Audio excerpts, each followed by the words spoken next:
Today, we're going to take a look at an ancient city that absolutely mastered public health and civil engineering thousands of years before anyone else. This is the incredible story of Mohenjo-Daro. So you might think you know the Bronze Age, right? Well, forget all that. Long before the famous Roman aqueducts, there was this one city right in the floodplain of the Indus River that built a water system for the entire city. And here's the thing, it wasn't for kings or gods, it was for the health of every single person living there. Yup, we're talking about Mohenjo-Daro. And, while the Egyptians were busy building those massive pyramids and the Mesopotamians were focused on their ziggurats, the people of the Indus Valley, they were doing something way more practical. They were creating one of the world's first planned clean cities. Sanitation was literally built into its core design. So what was the secret? How did they pull this off? Well, the key to this whole revolution in city living wasn't some fancy metal or a new form of writing. Nope, it was one simple, humble invention, the brick. Seriously, the brick is what made everything else possible. Okay, so let's break this down. Most ancient civilizations, they used sun-dried mud bricks. And yeah, those are fine if you're in a super dry climate, but the moment they get wet, they just dissolve. But the Harappans, the people who built Mohenjo-Daro, they figured something out.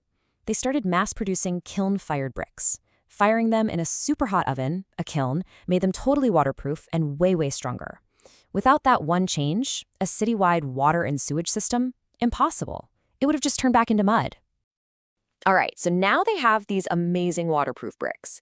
First problem to solve, getting clean water to the people. I mean, how do you provide fresh drinking water for a busy city of like 40,000 people? Their solution was just brilliant and totally decentralized. So what they do, they dug wells. And not just a couple of them, we're talking hundreds. Archaeologists have found over 700 of them. Just think about that. That is an incredible number. It basically means every little neighborhood block had its own fresh water source. No more hauling water from the river. Clean water was right there, just a few steps away for everybody. And these weren't just simple holes in the ground. Oh no, they engineered these wells to last. They actually invented these special wedge-shaped bricks, and when you lay them in a circle, they lock together perfectly. It creates this super strong, totally watertight cylinder that could stand up to all the pressure from the dirt and water around it so it wouldn't collapse. So clever. How they built them was just as smart. Get this.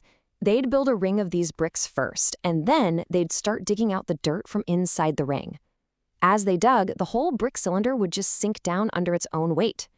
Then they'd add more bricks to the top, dig some more, and sink it even deeper. It's a really practical and safe way to do it. And you know what? It worked so well that people in that area still use a similar technique today. Okay, so getting clean water in was a huge deal. But that's only half the puzzle, right? You also have to get the dirty water out.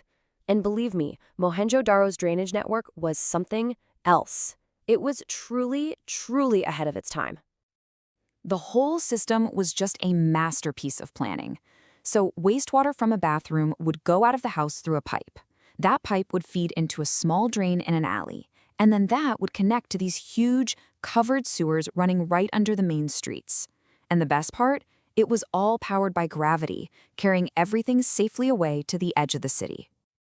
And when you look at the details, it's just mind-blowing.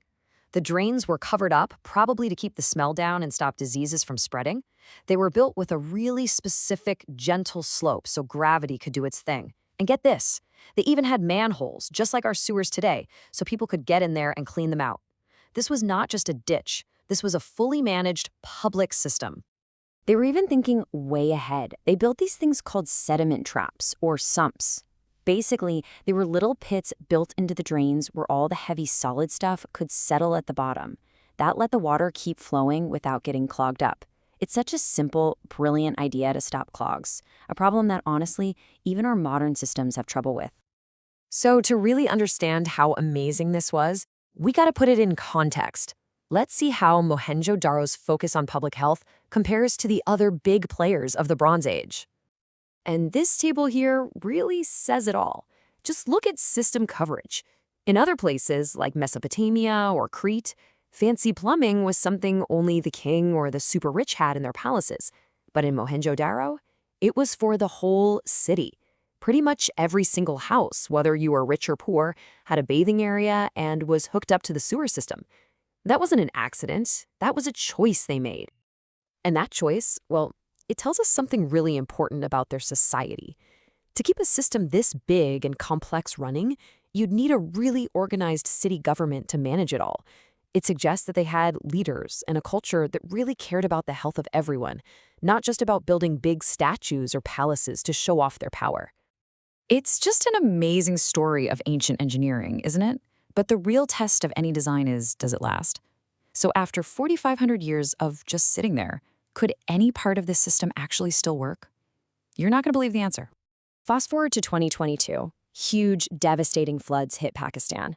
Modern towns, with all our modern technology, were totally swamped. They stayed flooded for weeks. But over at the ruins of Mohenjo-Daro, something incredible happened. Those ancient drains, the ones with the perfect slope and the super strong bricks, they actually kicked into gear and drained all that floodwater away.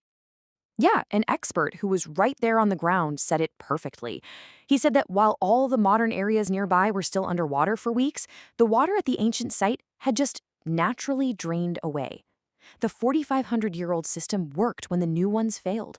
I mean, that's the ultimate proof right there of just how good their engineering was. So the story of Mohenjo-Daro isn't just about old bricks and drains. It's a really powerful lesson, one that's lasted all this time. It shows us that when you build a city thinking about the health and happiness of all its people, you create something that's not just new and cool, but something that can actually last. That's a lesson about engineering for people, and it's just as important today as it was 4,500 years ago.